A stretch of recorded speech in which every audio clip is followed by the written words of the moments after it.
Bienvenidos y bienvenidas a Venido a hablar de su libro con David López Canales, que nos presenta Heredarás mi reino.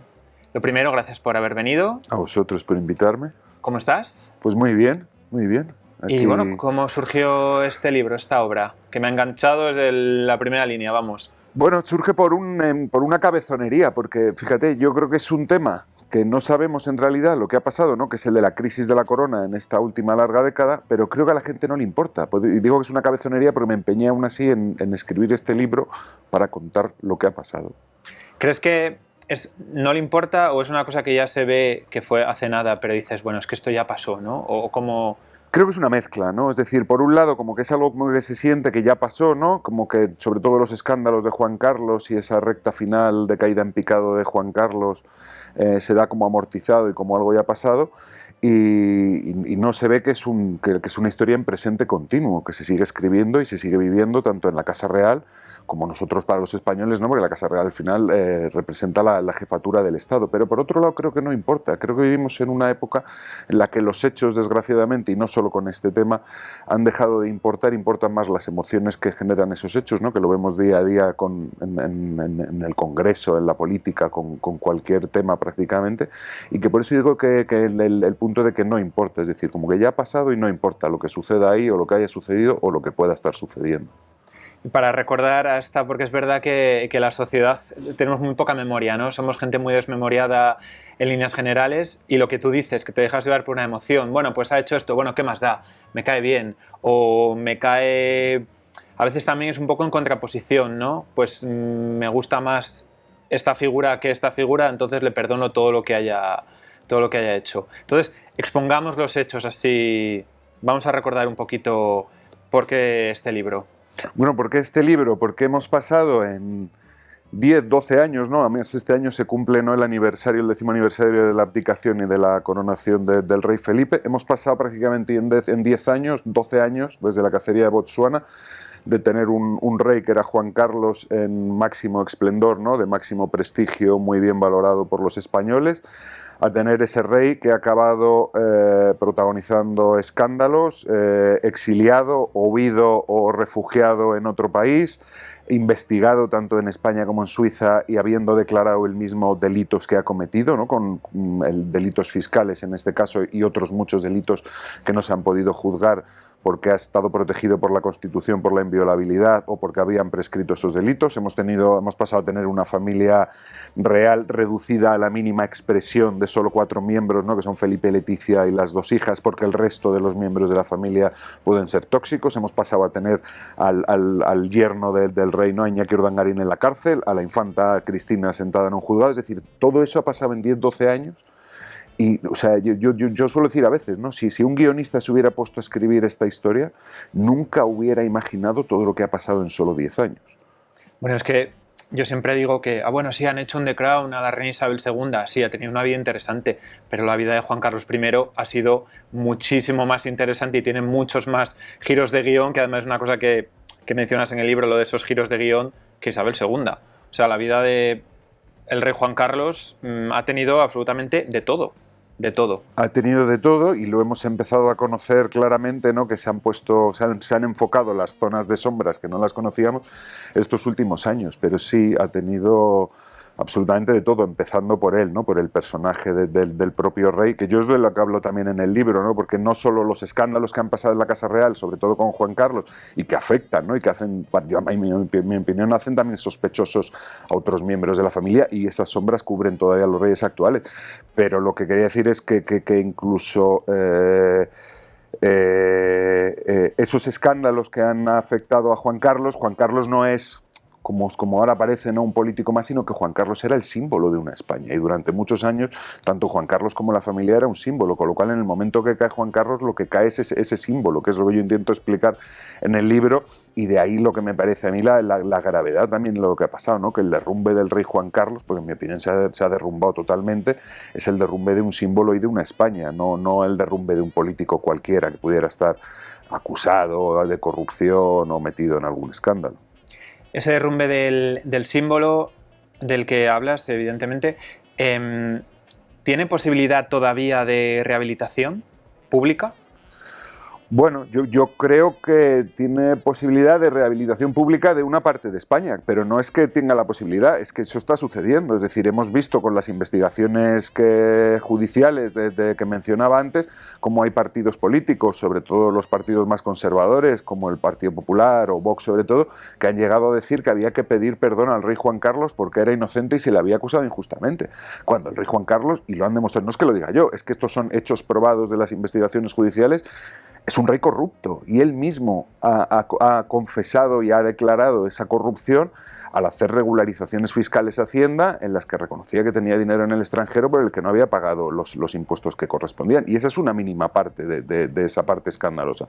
Y sin embargo, para esos partidos políticos, ¿no?, y para la España que representan, es un rey inocente o es un rey al que se le perdona todo eso, con lo cual la rehabilitación no es que pueda existir, es que yo creo que ya existe desde una gran parte de la sociedad y creo que hay otra parte de la sociedad que no se lo va a perdonar, porque era una parte incluso que no se sentía del todo representada por el rey Juan Carlos y ahora muchísimo menos aún.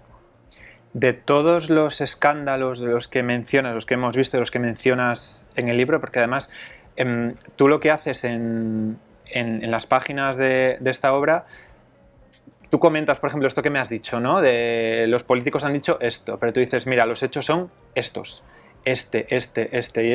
Y luego ya las interpretaciones, pues cada uno o cada partido o cada persona se las toma como quiera o como le conviene. Como decías tú también, que nos dejamos llevar por las emociones. Pero para ti, con todo lo que has vivido y has también investigado y que también has cubierto como periodista, ¿cuál te parece el escándalo más grave de los cometidos o de los protagonizados por el rey Juan Carlos? Bueno, yo creo que es la revelación de que tiene una fortuna oculta en paraísos fiscales, o sea, que es algo que se había rumoreado siempre, ¿no?, que es algo que se había comentado, pero nunca había habido pruebas hasta estos últimos años que las ha habido y que ha estado cobrando de empresarios extranjeros, de empresarios españoles, incluso de mandatarios de otros países, ¿no?, como ha revelado estos años la investigación judicial en Suiza, 100 millones de dólares del rey de Arabia Saudí. No se sabe muy bien por qué, es decir, que ha recibido dinero durante muchos años de mucha gente hasta hacerse una fortuna que nunca sabremos a cuánto asciende y que tenía escondida en paraísos fiscales. A mí eso me parece gravísimo, no solo por el hecho ya de los delitos fiscales que cometa escondiendo esa fortuna y no pagando impuestos con ella, como tú y yo pagamos impuestos, como cualquiera que nos vea, sino por lo que se representa, es decir, por qué le pagaban esos empresarios, por qué le pagaba el rey de Arabia Saudí, es decir, qué servicios encubiertos había ahí, son sobornos, son cohechos. ¿Para quién trabajaba el rey de España? ¿Para nosotros los españoles que le pagábamos un sueldo de 150.000 euros o para el rey de Arabia Saudí que le regalaba por lo menos, que se sepa, 100 millones de dólares? Hay muchas sombras, pero a partir de cierto momento empezaron como a ver luces. Ocurre lo de Botsuana y de repente se comunica que el rey Juan Carlos ha estado en Botsuana, que el rey Juan Carlos tiene que operarse y no solo eso, sino que se comunica con quién está, que estaba con una mujer llamada Corina, de la que nadie hasta ese momento, de la que la sociedad española no tenía constancia. ¿Por qué de repente tantas luces después de tantas sombras? ¿Por qué en ese momento? ¿Por qué decir tanto? Bueno, yo creo que lo de Corina no se sabía en la opinión pública, pero sí se sabía en la política española. Y te cuento una cosa, el otro día me contaron que cuando llega Rajoy al gobierno en el año 2011, ¿no?, y hace el traspaso de poderes con Zapatero, le pregunta a Rajoy a Zapatero, oye, ¿y lo de Corina? ¿Qué hacemos? ¿Cómo se gestiona esto? Y Zapatero en ese momento no sabía el tema de Corina, pero sí lo sabían sus ministros y sí lo sabía mucha otra gente. Es decir, Rajoy cuando llega al gobierno, a la Moncloa, ¿no?, en plena crisis económica, uno de los temas que le preocupa es cómo se gestiona el tema de Corina con Juan Carlos. Y estamos hablando de 2011, es decir, meses antes de la cacería de Botsuana. Cuando llega la cacería de Botsuana y el rey se cae, se comunica, se filtra, que todavía no sabemos de dónde viene esa filtración, porque no ocurre inmediatamente, pasa unos días después o unas semanas después que se filtra el nombre de Corina. ¿Por qué? Porque desde el entorno del rey, yo estoy seguro de eso se filtra, no tengo pruebas, pero estoy seguro de eso se filtra desde el entorno del rey, ¿no?, porque veían que se les iba de las manos el rey, es decir, que Corina tenía un poder sobre el rey porque estaba encoñado, desde la zarzuela decían que estaba encoñado, o sea, para que veamos las palabras que utilizaban, ¿no?, y que tenía un poder sobre él que se les estaba yendo de las manos, que Corina estaba como desatada y Juan Carlos hacía lo que ella dijera. Y entonces se aprovecha la cacería de Botsuana para filtrar el nombre de Corina y que eso ayude a romper la relación entre ambos. Y con todo esto, ¿quién ganó y quién perdió?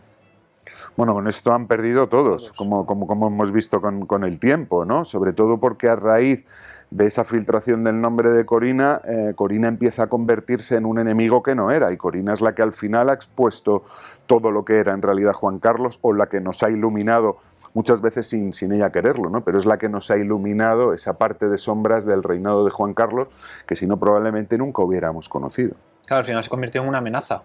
Se convirtió en una amenaza totalmente, o sea, Corina, y luego además es que Corina desde aquí en toda esta historia, ¿no?, es muy interesante y es muy importante el relato que se hace de los hechos, no solo los hechos son los que yo cuento en el libro, ¿no?, yo intento centrarme en los hechos de lo que ha ido pasando, pero también en el análisis de esos hechos, porque todo esto es fundamental, el relato que se hace desde uno u otro bando, ¿no?, como desde la Casa Real. Entonces, por ejemplo, en el caso de Corina, desde la Casa Real en todo momento se intenta hacer ver que es simplemente una relación sentimental más, que el rey está ya mayor, que puede ser uno de los últimos ligues o a una de las últimas amantes de su vida, pero lo que se oculta, lo que se quiere ocultar es que la relación de Corina era mucho más que la de un ligue más que hubiera tenido durante tantos años o un amante más, sino que incluso hacía una vida de familia con ella en una casita en el mismo recinto del Pardo, a pocos kilómetros de la Zarzuela, y sobre todo que tenía una relación de negocios con ella, una relación de negocios que se supone que no habían existido y que no deberían existir esos negocios de Juan Carlos, y se construye ese otro relato.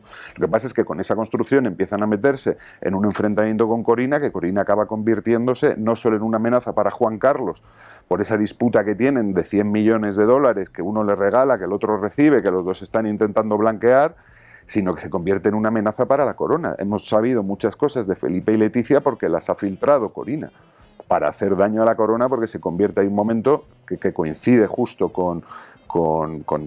casi con el inicio de la pandemia, en que Corina se convierte en una amenaza para la corona, no ya solo para Juan Carlos. ¿Cómo fue tu relación con Corina? Porque aquí en el libro explicas que has conocido a Corina, que has hablado con ella, que has tenido, ha sido, sí, relación periodista-fuente, entiendo. Sí. Yo tuve buena relación a raíz de buena relación, o sea, era una fuente muy interesante. A raíz de la cacería de Botsuana, yo unas semanas después entré en contacto con ella. He estado con ella varias veces en Mónaco y en Londres, y en aquel momento era una fuente muy interesante porque todavía no se había iniciado la guerra que luego ha llegado a tener con Juan Carlos, que para mí es una guerra por dinero, por ese regalo de los 100 millones de dólares que supuestamente Juan Carlos le hace como un regalo por amor y que luego le empieza a reclamar. Entonces, en aquel momento Corina era una señora que seguía apoyando a Juan Carlos, que seguía siendo muy amiga de él. Juan Carlos, cuando en esos meses posteriores a la cacería de Botsuana, que se supone que estaba de baja, recuperándose de las operaciones de cadera, se seguía escapando a Londres con ella me lo contaba. Pero hay un momento en que Corina ya se mete en esa dinámica de su guerra y su lucha, no contra Juan Carlos todavía, pero sí contra el servicio de inteligencia, que la está presionando, que la está amenazando, que quiere asegurarse que esté callada. Y según se va desarrollando esos acontecimientos y ella a su vez desarrollando una manía persecutoria, que para mí es lo que al final le pasa también, yo en el momento en el que escribes algo que a ella no le gusta, incluso por ejemplo Corina ha llegado, solo pongo un ejemplo, ¿no?, de cosas que no le gustan, ella ha llegado a recriminar a medios y sus abogados a contactar con medios de comunicación para decir que ella no se llama Corina Larsen, que es su apellido de soltera, sino que había que llamarla Corina Sayn-Wittgenstein, o sea, hasta ese punto llega. Entonces digo, en el momento que tú que escribes a lo mejor algo que a Corina no le gusta, ya pasas a convertirte en un enemigo de ella y pasas a estar a sueldo del servicio de inteligencia y de ser un defensor del rey Juan Carlos. Y eso es lo que me pasó a mí, cuando yo nunca he estado ni a sueldo del servicio de inteligencia, ni precisamente he sido un defensor del rey Juan Carlos, todo lo contrario, porque lo que intento exponer y lo que intenta exponer siempre son los hechos probados que demuestran los escándalos y que ha sido un rey corrupto. ¿Y qué tuvo consecuencias esta enemistad con Corina? Bueno, que perdimos la relación, es decir, que ya pero no... Pero nada más, entiendo. ¿Qué tipo de consecuencias? No sé, entiendo nada. Simplemente dejó de ser fuente, dejaste de saber de ella, pero ya está, nunca más supiste nada más de... No, y luego alguna vez que en el futuro, ya esto hace años ya que le he intentado contactar por alguna cosa, ya no ha sido ella quien me ha contestado, sino sus abogados. Que ya no quería saber nada más de ti. Claro, en plan amenazante de no vuelva usted a ponerse en contacto con nuestra clienta. Entonces eso algunas veces ha sido por email, entonces yo lo que hago es cuando me contestan los abogados, abogados, que además siempre aparecen 3, 4 abogados, unas relaciones públicas, como una gran presión. Yo siempre, cuando me ha pasado eso, me ha pasado 3 o 4 veces, yo vuelvo a contestar a ese correo, lo digo como una tontería, no contesto a ese correo poniendo a Corina en copia y le digo, pero Corina, ¿por qué me contestan tus abogados si tú y yo teníamos una relación fluida ahora y ahora me están amenazando tus abogados? Y entonces se lo digo, pero no, ya no me contestan. Claro, pero si te amenazan los abogados, en ese momento dices, bueno, a ver, ¿cómo queda? Bueno, tampoco es me amenazan, ¿no? Lo que me dicen es, no se vuelva usted a poner en contacto con mi clienta, no quiere saber nada de usted, eso que le está preguntando no es cierto. Pues yo hay un momento, por ejemplo,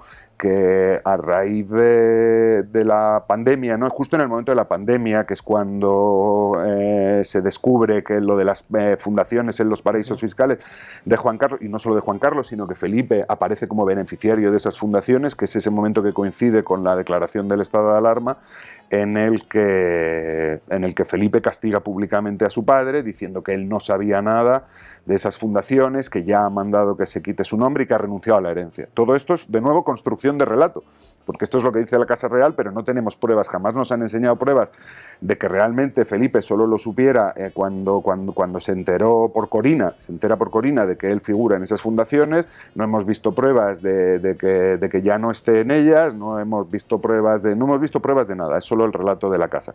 Pero en ese momento yo contacto con Corina, porque yo veo que hay una guerra abierta ahí por dinero con Juan Carlos, ¿no? Por ver quién se queda sobre todo esos 100 millones de dólares o probablemente más dinero. Es decir, yo creo que Corina y Juan Carlos durante muchos años ganaron mucho dinero y que en el momento que se deshace la relación, ella quiere su porcentaje, por así decirlo.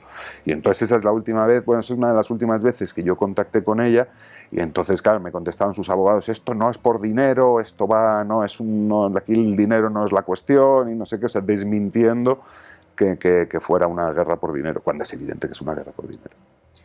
En esta historia hay buenos y malos, son todos buenos, son todos malos, ninguna de las anteriores. Yo creo que no hay buenos, ¿no? O sea, todos son villanos de alguna manera, hay diferentes grados de no sé si de maldad, no sé si de llamarlo así, ¿no? Pero yo creo que no hay buenos, es decir, y luego hay diferentes grados de decir, bueno, pues a Corina, que queda un poco como la mala de esta historia, ¿no? En la relación con Juan Carlos, pues al final Corina es una señora que es alemana, que no vive en España y que lo que haya hecho, si ha hecho algo ilegal, pues tendrá que haber una justicia que la investigue, un fiscal que lo investigue, pero lo que ha hecho Juan Carlos era el rey, era el jefe del Estado, eso es mucho más grave para nosotros que para Corina, es decir, en esa escala de, no sé si de maldad, diría más de gravedad, Juan Carlos es más villano, más malo en la historia para nosotros, o debería serlo, que otro personaje como Corina. ¿Qué nos queda por saber ya?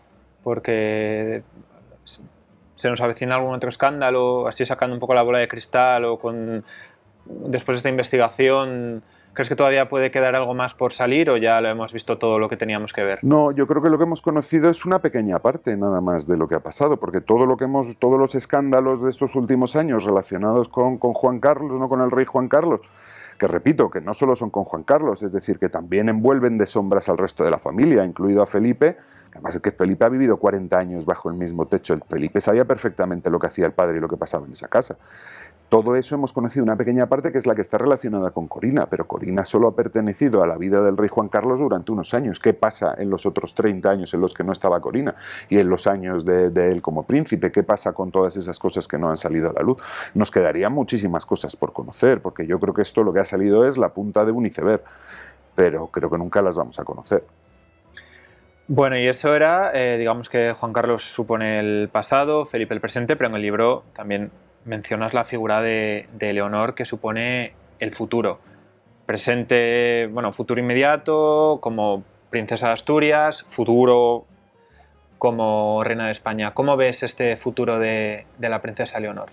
Bueno, yo veo que no hay, o sea, yo hablo de la incertidumbre, ¿no?, de Leonor, porque evidentemente Leonor pertenece a una familia real, es decir, la familia real, de nuevo, la construcción del relato, ¿no? Cuando no interesa, se reduce la familia solo a los reyes, a Leonor y a Sofía, y parece que el resto ya no existen, pero no, forma parte de una familia real porque la monarquía es una cuestión de herencia en familia, entonces Leonor forma parte de eso Leonor, lo quiera o no, está envuelta también por las sombras de la familia, con lo cual no están exentos de las polémicas que pueda haber o de los escándalos que pueda haber en los próximos años o de cualquier noticia relacionada con la Casa Real, ya sea desde Froilán a Juan Carlos. Es decir, Juan Carlos, hemos leído hace poco una noticia en El País que era muy interesante, y lo digo por poner un ejemplo, de que los escándalos continúan, de que vive allí en Abu Dhabi, que uno de sus mejores amigos es el Asir, que es un traficante de armas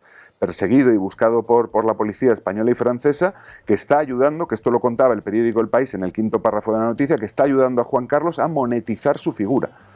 Un traficante de armas perseguido por la Interpol está ayudando al rey Juan Carlos a monetizar su figura, es decir, a ganar pasta, no sé de qué manera. Claro, porque ¿a qué se refiere con monetizar su sé, figura? Es decir, a ganar dinero, a monetizar, no sé si será... Que suena como influencer en redes sociales. Pues ¿no? un poco así, pero vamos, sabiendo que es un gran traficante de armas perseguido por 2 países, manda narices que sea él el que te ayude a monetizar tu figura, y sobre todo que alguien te esté ayudando a ganar dinero, es decir, a seguir embolsándote dinero a pesar de la fortuna que ya tienes y a pesar de todo lo que ha pasado, demuestra que sigue haciendo lo mismo. Y entonces todo esto lo digo por Leonor porque, claro, todas estas sombras del abuelo, estos fantasmas del abuelo también se heredan con la corona y la heredará Leonor. Por otro lado, creo que están más o menos tranquilos porque no hay una conversación en la sociedad, no ya sobre la monarquía o la república, es decir, ese debate no está ahora mismo en la calle, aunque probablemente haya diferencia de opiniones de mitad y mitad, según han mostrado algunas encuestas, pero creo que no hay una conversación ni siquiera sobre lo que ha sucedido estos últimos años, sobre hasta qué punto Felipe está limpio de sospechas, sobre hasta qué punto es sostenible la familia, es sospechosa o no, que es lo que yo intento plantear con el libro, ¿no? Mi libro no es un libro que fomente un debate entre monarquía o república, yo ni siquiera entro en eso, es decir, cada uno tendrá su opinión. Yo lo que intento hacer ver es que este tema ha tenido mucha gravedad y por lo menos debería haber generado una conversación en la sociedad entre nosotros, que creo que no se ha dado y que no se está dando y que no se va a dar, creo. Pues lo veremos, si cambia. Muchísimas gracias por haber venido, gracias por la entrevista y te deseo lo mejor. Muchas gracias a vosotros por invitarme.